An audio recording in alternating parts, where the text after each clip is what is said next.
Friends, Shalom. I have a very special guest star here today for this episode of Daf Reactions Gittin 78. This is Max. He is a dog, as you can tell.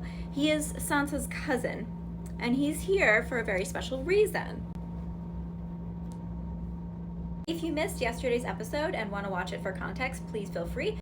But the gist of it is, the sages of the Talmud are discussing the guidelines for how a husband could, at that time, throw the divorce document to his wife, and that is a legitimate means of getting divorced. So at the end of yesterday's video, I asked the logical question, which is what happens if the husband throws the get, but a dog leaps out of nowhere, grabs it out of the air like a frisbee?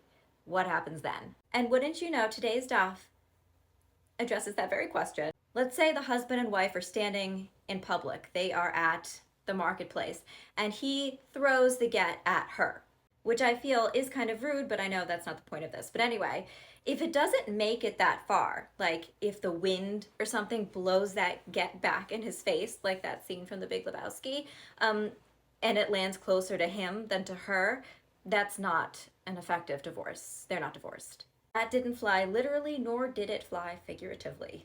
I'm being shown some teeth. But if it does land closer to her, then she is in fact divorced.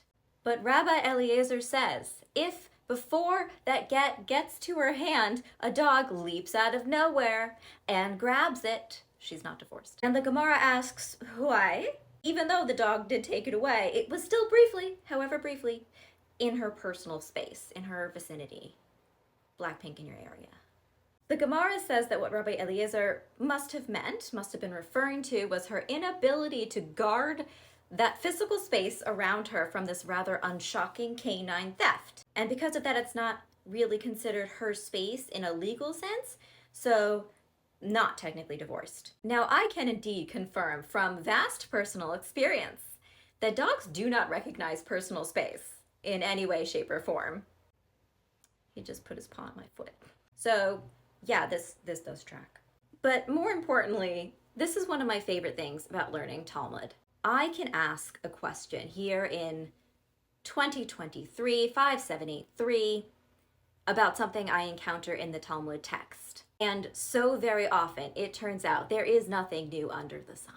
The sages have already considered my question 1800 years ago. Because honestly, a lot of things have changed between then and now, but dog behavior is not really one of them.